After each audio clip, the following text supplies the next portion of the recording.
estamos, juntamente com os irmãos, para louvar e bendizer o nome do nosso Senhor Jesus Cristo. Né, ainda dá tempo, né? As pessoas ficam pregadas. Ainda tem tempo para o povo já chegar ao Senhor. Nós estamos vivendo os últimos momentos na face da terra. Aleluia. Irmãos, os sinais estão um atrás do outro. Né? Aleluia.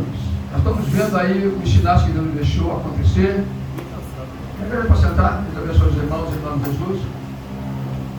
Os sinais estão acontecendo um atrás do outro. Viu? E o povo tem que estar apercebido, a igreja do Senhor Jesus Cristo. O Senhor, Ele chamou a sua igreja, os seus discípulos, né, a uma vigilância. Vigiai. Viu? As pessoas estão entendendo mal essa palavra vigiar, que Ele está vigiando a minha vida, vigiando a tua vida.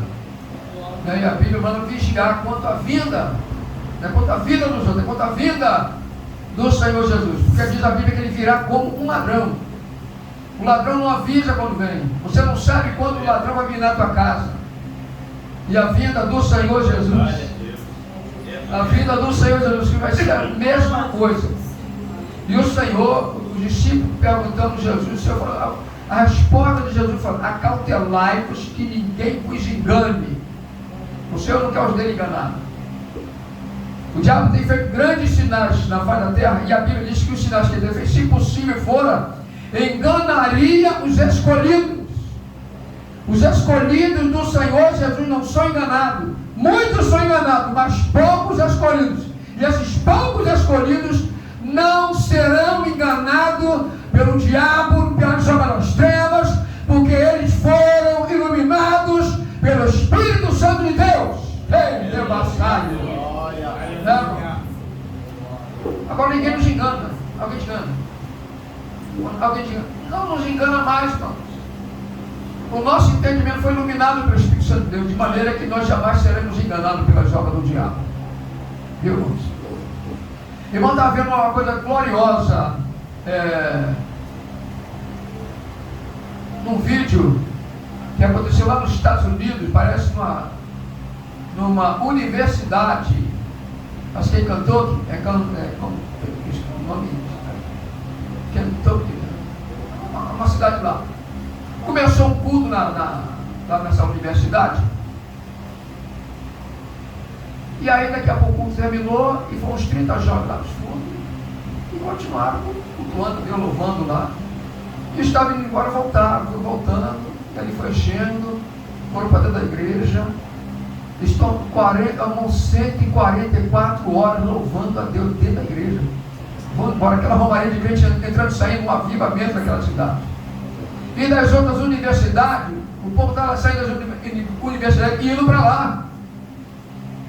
Irmãos, e não dá para entrar, é uma fila imensa para o povo entrar naquela universidade, não consegue. E está tomado de crente lá dentro, tudo jovem, irmãos. É a universidade, tudo jovem, louvando ao Senhor. Eu quero ver acontecer nessas universidades aqui, onde a mulher entra, vira homem, onde o homem entra, vira mulher. As universidades é aqui sim, irmãos. E se entrar um crente ali, irmão, se arrebentado, a coisa está feia. Mas lá, irmão, é mais um dos sinais. Os irmãos viram o que aconteceu lá na Turquia. Eles mostraram uma nuvem estranha, vermelho e preto, uma nuvem lá. E depois uma nuvem de pássaro que tomou conta da cidade. E naquela cidade lá na Turquia, eles mataram 24 crentes, em plena praça pública. Mataram 24 cristãos. Se tu andar com Bíblia, tu chega na esquina. Se souber que você é crente, daí tu não sai. Lá na Turquia. E tinha 24 cristãos. Eles pegaram 24 cristãos, levaram para praça, mataram em plena praça pública. E não adianta que não tem ninguém para interceder, não. Viu? Não tem ninguém para interceder por eles. Mas sabe o que aconteceu? 2 semanas depois aconteceu o que aconteceu lá, um terremoto imenso. Foi mais de 40 mil pessoas que morreram naquele terremoto. 8 mil no começo. Mas depois foi fazendo os cálculos lá, mais de 40 mil pessoas mortas. E muitas crianças vivas, debaixo daqueles prédios caídos, vão lá, tem criança viva, está lá, 100 mil arranhando, toda suja, sai suja de lá, né? De poeira, né? Que a coisa foi feia lá, mas o Senhor abalou aquela terra. Viu? Aleluia, louvado seja o nome de Jesus. E nós estamos vendo na China, então, a mesma coisa, uma perseguição de crentes. Parece que estava vendo outro vídeo, tem faz 6 anos na Tailândia, é para aquele lado de lá. As pessoas chegaram lá, né? Foi lá, não foi nesse Natal passado, um Natal desse aí. E aí falaram para vocês não podem comemorar o Natal aqui não. Se quiser comemorar, vai comemorar lá em cima da montanha. Eles não aceitam também o evangelho lá. Mas como é turista, se for comemorar o Natal, vai comemorar bem longe, lá na floresta, bem da montanha. E eles partiram para lá e foram comemorar lá. Subiram e foram embora. E aí quando eles estão comemorando, aconteceu aquele tsunami que acabou lá com o Japão, com a Indonésia, com a Tailândia, aqueles países lá que mudou tudo, irmãos. Que até navio imenso foi parar no meio da cidade, não tem como tirar, eles têm que desmontar aquilo lá, cortar na solda, né? Porque o tsunami levou lá para dentro da cidade, os navios. Aleluia, saiu na reportagem, via barco sendo destruído, passando baixo da ponte, virando. Foi uma coisa tremenda, mas um sinal tremendo do Senhor Jesus. Aleluia.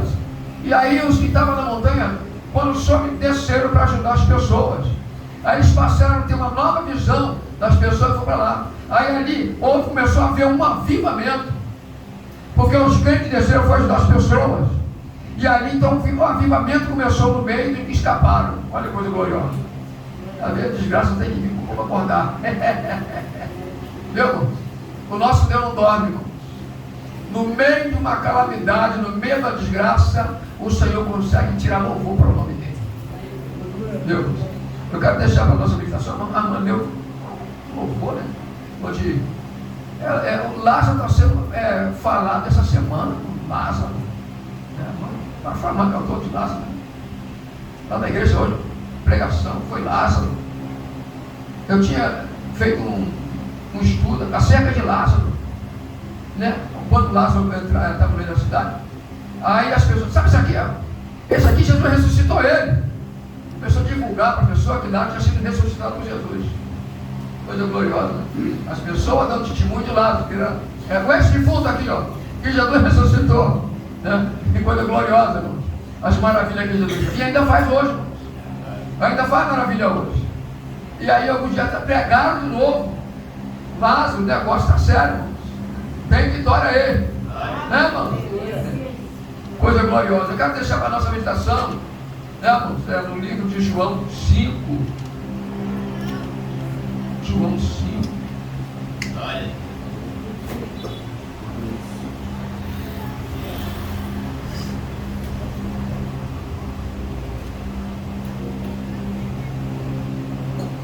João capítulo 5.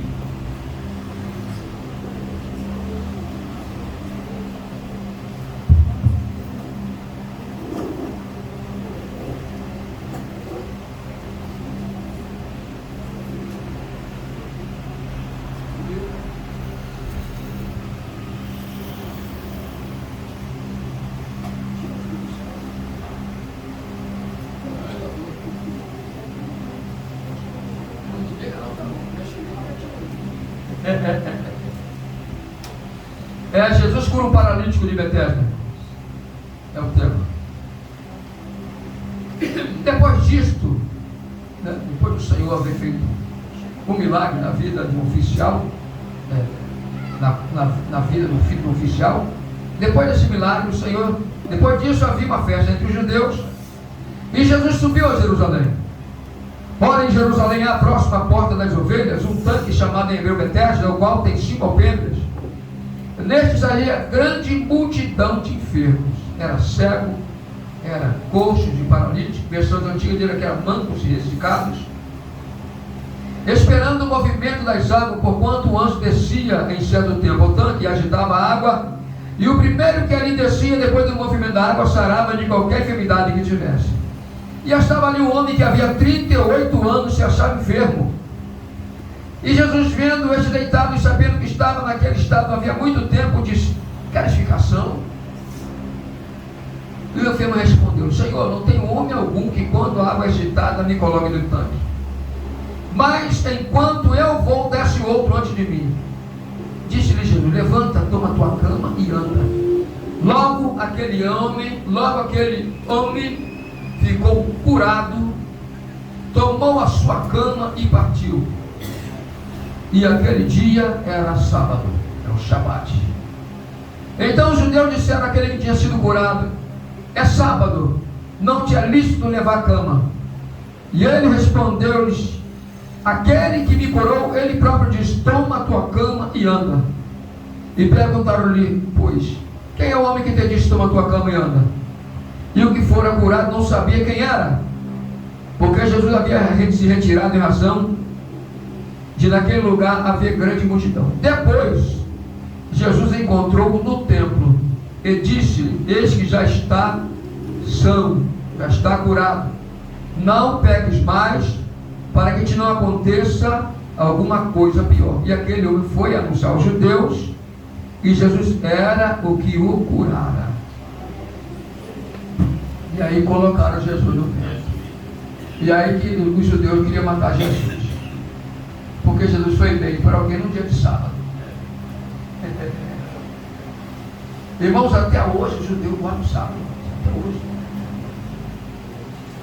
Mas já é no sábado, você não vai encontrar nada aberto, não vai ter nem restaurante. A única coisa que funciona no sábado é o hospital. O hospital, parece, é o hospital. Mas a rua fica deserta, não tem um carro na rua. Meu Deus. Não tem um carro, só tem alguns rebeldes, volte e me parece um carro. Está vendo? Mas nada funciona. E quem está em hotel, ele não vai comer comida fresquinha, ele vai comer no sábado comida que foi feita na sexta-feira. Sexta-feira. Não espera que ele comer no sábado a comida fresquinha, que é a comida que ele come no sábado, foi a comida feita na sexta-feira. Porque no sábado ninguém faz nada. Eles cultuam até hoje. E outro detalhe, eles ainda não sacrificam, viu? Porque não tem o tempo. Porque se tivesse o tempo, eles estariam sacrificando. Se eles querem sacrificar, não aceita Jesus, porque foi um sacrifício perfeito. Então nós observamos nessa passagem que nós lemos que havia uma festa entre os judeus. O Senhor estabeleceu para os judeus, quando eles estavam saindo do Egito, 7 festas. A primeira festa, a festa da Páscoa, a festa do Pães Asmos, a primícia, Pentecoste, depois vem a festa das cabanas, vem mais 2 festas que eu esqueci o nome, e 3 dessas festas eles eram obrigados, onde qualquer judeu que tivesse, deixar de fazer o que está fazendo e viajar lá para o templo. 3 festas que ele tinha que fazer romaria para ir para o templo. Numa das passadas que nós vemos, quando Eucana viajava lá para Jerusalém, lá para o templo, viu? Para oferecer o sacrifício ao Senhor, a oferta ao Senhor. É a festa do Pentecoste também, a pessoa tinha que ir lá. Então nós vemos aqui, havia uma festa dos judeus, e a Bíblia não diz que festa era essa. E aí Jesus subiu para Jerusalém, viu? E diz aqui que em Jerusalém, na época havia uma porta, havia próxima à porta das ovelhas, um tanque, chamado em hebreu Betesda, e esta palavra Betesda quer dizer casa de compaixão, ou casa de misericórdia. Era um lugar ali que, em certo tempo, descia um anjo e movimentava a água do tanque. E naquele momento, o primeiro que entrava na água do tanque, depois que a água era agitada, o primeiro que entrava naquela água, ele saía curado. E naquele lugar havia esse homem, 38 anos. Jesus não era nem nascido, porque Jesus morreu mais ou menos com 33 anos e meio. O ministério de Jesus foi mais ou menos 3 anos e meio, 4 anos incompleto. Foi o ministério do Senhor Jesus. E outro detalhe, a cidade de Jerusalém, ela tinha 12 portas. E uma das portas era essa, a porta das ovelhas. Você vai ver lá no livro de Neemias, porta de biferde, porta de cavalo, porta do monturo, né? Porta do peixe, porta do gado. E uma infinidade de nomes vai ver ali. Aleluia. Só que não cita essa porta das ovelhas, mas está aqui a porta das ovelhas. E Jesus não foi na porta do cavalo, não foi na porta do gado, ele não foi na porta do biferde, ele não foi na porta do tanque, aleluia, na porta do monturo, ele foi na porta das ovelhas. Oh, Jesus! Glória a Deus. Ele não foi na porta do cavalo, porque lá não tinha ninguém, de verdade. Ele foi na porta das ovelhas, onde tinha ovelhas. Mas é interessante que ele não foi por causa da multidão, ele foi por causa de uma pessoa. Uma pessoa, o valor que tem uma alma para Jesus, né? Olha o valor que tem uma alma para Jesus. Nós vemos na Bíblia o Senhor também tirando Filipe, no livro de Atos Apóstolos, tirando Filipe do meio da cidade e mandando ele descer de Jerusalém para Gaza, que está deserto.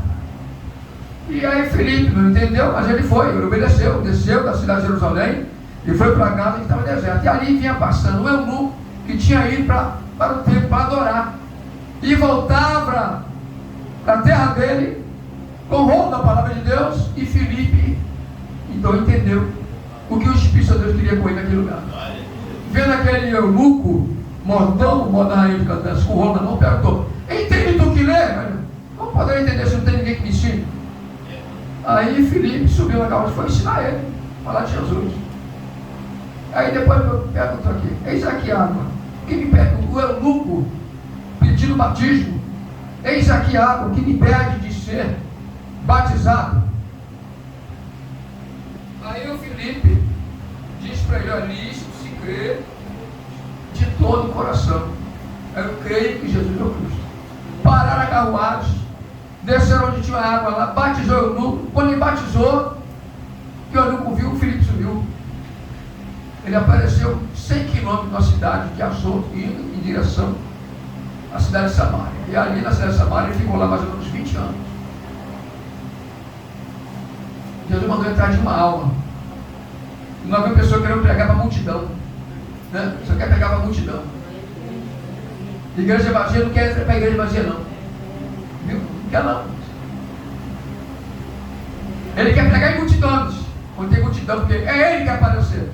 Mas quem tem que aparecer é quem chamou ele. Se o Senhor te chamou para pregar para uma alma, vai lá, porque você vai ser abençoado e a alma também vai ser abençoada através de você, e você vai ser recompensado. A coisa mais triste nessa passagem que nós lemos aqui, que quando o Senhor entrou lá, sabendo que aquele homem estava naquele estado havia muito tempo, e ali tinha um grande número de pessoas, que eram cegos, era manco, resicado, era coxo, paralítico, que estavam esperando o movimento da água, porque um anjo descia e já tinha voltando, e agitava a água, e o primeiro que descia, depois do movimento da água, sarava de qualquer enfermidade que tivesse. Estava ali um homem que havia 38 anos, e Jesus, sabendo, vendo este homem deitado, e sabendo que ele estava naquela situação, havia muito tempo, perguntou ele: tu quer ficar curado? Quem é que não queria ficar curado ali, irmãos? O Senhor queria ouvir da boca dele: Senhor, eu não tenho homem algum, quando a água agitada, me coloque no tanque, mas enquanto eu vou, desce outro antes de mim. Ele cansou de ver as pessoas passar à frente dele, embora ser curado, e ele ali, rastejando. A coisa mais triste é que ele não tinha amigo, estava sozinho na luta. Você só tem amigo quando está tudo bem com você. Quando você não tem amigo, quando as portas se fecham, o vento começa a soprar, aquele que é teu amigo cai fora. Não é teu amigo, você se enganou com ele. Porque amigo fica junto na luta, na prova. Amigo vai ser amigo sempre. Esse homem não tinha amigo, não tinha ninguém para ajudar. E aí ele estava nesse estado há muito tempo. Muito tempo, não tinha ninguém que pudesse ajudar ele. Irmão, na hora da luta, da dor, do sofrimento, do leito, é cada um para si. Ali era cada um para si, porque ninguém ajudava ninguém. Estava todo mundo esperando o movimento da água. Primeiro que, quando a água agitava, pulava lá dentro, e ele ficou para trás, porque ele não tinha como pular. Ele estava deitado, ou ele rastejava, Enquanto ele ia rastejando, entrava outro em melhores condições com ele e ia embora. E ele amargou ali. E o tempo passou, ele envelheceu. No hospital tem pessoas em hospital e está internado, mas não pode sair de lá. Viu? Pessoa que a família levou para o hospital e abandonou. Porque está desenganado. Pessoas estão desenganadas dos hospitais. Pessoas estão desenganadas dos hospitais. Pessoas que têm lepra, e quando vai para lá não tem como receber visita, nunca mais poderá receber um abraço de alguém chegar a conversar com ele, não pode mais sair do hospital. Se sair dali vai contaminar um montão de pessoas, por onde ele passar. Então tem que viver isolado. Mas esse homem aqui, a situação dele era um pouco diferente, irmãos. Ele estava 38 anos enfermo. Jesus sabendo que estava naquele estado, perguntou: tu quer ficar curado? Então ele abre sua boca e diz que ele não tinha ninguém para ajudar ele. Por outro lado, nós vamos ver na Bíblia um paralítico. Souberam que Jesus estava em casa? Irmão? Aí começaram a fluir as pessoas para aquele lugar, e de tal maneira que nem junto à porta eles cabiam. E aí Jesus foi anunciar a palavra para eles. Jesus não tinha nem tempo para comer, irmãos.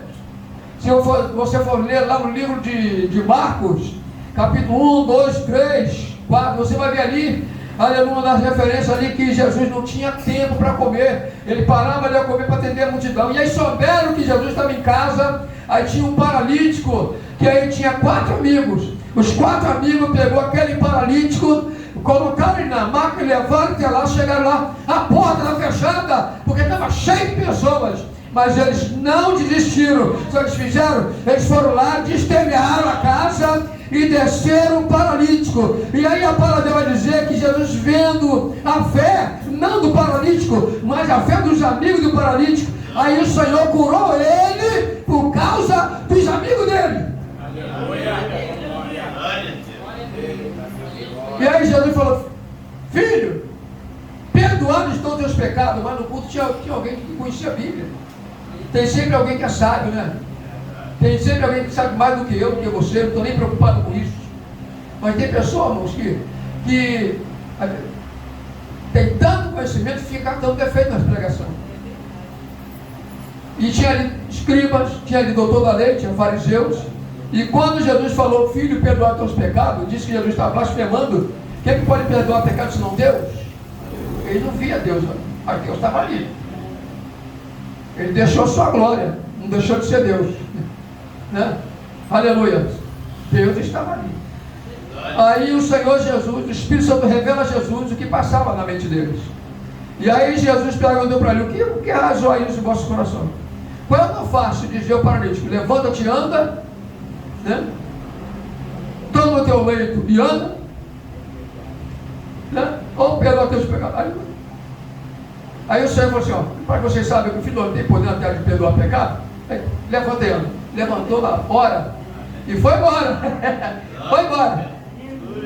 Os fariseus, os escribas só pareciam na obra para passar vergonha, né? Só para passar vergonha. Nós vemos aqui nessa palavra, nessa passagem, que Jesus disse para aquele homem, depois que o enfermo respondeu para o Senhor. E aí Jesus disse para ele: levanta, toma tua cama e anda. Levanta, toma tua cama e anda. Aí depois vai dizer assim: e aquele dia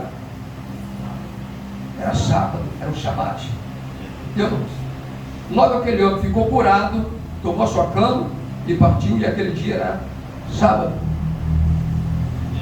E ele, por que Jesus mandou ele pegar a cama dele e andar? Por que, irmão? Jesus: levanta, toma a tua cama e anda. Por que Jesus mandou ele pegar a cama dele e andar? Para ele lembrar de onde Jesus tirou ele. Porque tem pessoa que quando alcança a bênção, esquece de onde Jesus tirou ele. Ele tinha que levar aquela cama, porque foi de cima daquele leito, 38 anos, morando ali em cima, morando deitado. A casa dele era o leito, 38 anos ali em cima. O Senhor: levanta, pega a tua cama e vai para a tua casa. aquela cama, ele ia dar testemunho dele. Dentro da casa, eu fico imaginando ele chegando em casa. Porque a família, o pai, a mãe, os parentes jogam no hospital e abandonam. Né, moço? É assim que eles fazem, abandonam. Porque não tem. Está desenganado às vezes. Está desenganado para quem não conhece Jesus, né? Quem não tem Deus, né? Aí está desenganado para quem não tem Deus. Eu fico imaginando aquele homem chegando em casa, barbudo, maltrapilho, né? Ninguém ajudava ele ali. Como é que a pessoa enferma deitando, vai estar só trocando roupa, tomando banho, trocando roupa, né? Ele chegou em casa, aí a família deve ter tomado um espanto, né? Primeira coisa, chegou em casa, deve ter tomado um banho, feito a barba, né? Aí se arrumou e foi para o templo. Ele se arrumou, foi para o templo. Ele poderia ir para o botequim, foi para o botequim. Jesus não vai curar ninguém para ir para o botequim, né? Mas ele foi para o botequim, ele não foi beber vinho, ele não foi fazer farra. Ele acabou de ser curado. Acho que ele sentia falta do templo, porque ele não podia mais ir 38 anos, para que ir para o templo? Né? Só que no templo ninguém entrava, ficava de fora do templo. O templo, onde era ministrado o sacrifício, ficava na parte dos judeus, tinha a parte dos gentios e a parte das mulheres, tudo separado, né? Não vê lá no templo lá, onde ele lá em Jerusalém, não tem mais o templo, mas tem o muro. Então eles ficam naquela parte do muro, lá de fora, orando, né? Os varões, né? Só varão ali. Ele tem a parte das mulheres, a parte dos judeus, e ali a parte das mulheres. Aleluia. Eu fico imaginando esse homem lá naquele meio. Ele chegou lá no templo. Quando ele chegou lá no templo, o dono do templo também chegou. Jesus foi direto a ele. Jesus foi diretamente a ele. E falou para ele, ó, tu está curado. Não peque mais para que não te aconteça alguma coisa pior. Então, com essa palavra do Senhor Jesus, irmãos, eu entendo que ele tinha cometido algum pecado que estava tão escondidinho, que só Deus sabia. E às vezes Deus dá tempo das pessoas se consertar e não se conserta. Se arrepender e não se arrepende. De se converter e não se converte. Levando o tapete para baixo do tapete, né? Antigamente não subia nos púlpitos não, que subia no púlpito se eu trazia um lá na rua. Ó, Deus não quer você em cima, não desce. Hoje em dia não, sobe no púlpito de qualquer maneira, sobe até o homossexual, você, com a capa imensa, ninguém sabe, e desce, ainda mete palmas na igreja. Por causa de que isso acontece? Por causa da unção, está faltando unção, está faltando intimidade, está faltando comunhão com o Espírito de Deus. Porque o Espírito de Deus ainda revela, ainda não mudou, não houve mudança no Espírito de Deus, houve mudança na igreja, de melhor para pior. Dizem, segundo a estatística aí, que essa é a pior geração de crente. Nós somos a última geração de crente, e a pior geração de crente, estão dizendo por aí. Então eu não quero ser pior, eu vou procurar ser melhor. Né? Aleluia. Aí aquele homem tinha cometido algum pecado, que a Bíblia não diz que pecado é, mas o Senhor falou que está em pecado. Ele está curado. Não peque mais. Aconselhando a ele, né? Não peque mais, para que não te aconteça alguma coisa pior. O pecado dele parou ele. Ele ficou parado 38 anos. Pecado traz doença, e trouxe doença para a vida dele. É tremendo. Então o Senhor constantemente chama atenção na Bíblia, para mim, me chama atenção da igreja, porque Ele não quer o nosso mal. Ele não quer ver, irmãos, a gente já passou uma luta tremenda, né, irmãos? Só o fato de levantar a mão para Jesus, tu já está na guerra. E agora ainda vamos entrar na rebeldia com aquele que nos chamou. Não tem para onde correr,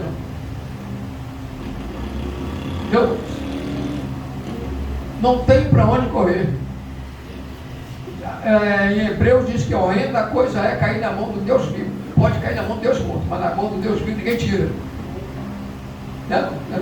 Da Isaías? É uma coisa tremenda. Mas que o Espírito continue falando conosco poderosamente. Bem, igreja? E que o Senhor possa trazer para nós, para a minha vida, para a tua vida, um grande renovo. Nós precisamos passar por renovo. Uma restauração espiritual. Voltar a ser cheio. Irmãos, a gente escolhia culto para ir, pastor Jorge. Irmãos, olha, eu ia consagração segunda, terça, quarta, quinta, sexta, sábado. Eu ia culto de libertação à tarde, era segunda, terça, quarta, quinta, sexta. Tinha culto de libertação, era de manhã, de tarde, culto à noite. Quando não tinha na minha igreja, eu ia para a igreja dos outros. Os outros não queriam também. E todo sábado era o quê? Vigília, todo sábado vigília. Cada uma melhor do que a outra. E aonde nós íamos? E Val Verde, Pavu na céu e Val Verde. Não era coisa gloriosa, todo sábado, porque todo sábado eu ia para baile, era queimadão, era Guarani, era os bailes de queimado, todo sábado. Eu mudei de igreja. Eu saí da igreja derrotada para entrar para uma igreja vitoriosa. De lá Jesus me tirou. Se eu não tirasse, eu estaria lá até hoje. O baile faliu, eu estaria falido também com o baile, né? Mas graças a Deus que a igreja de Jesus não vai falir nunca. Entendeu? Que Deus abençoe os irmãos. Vamos tomar posse da nossa vitória.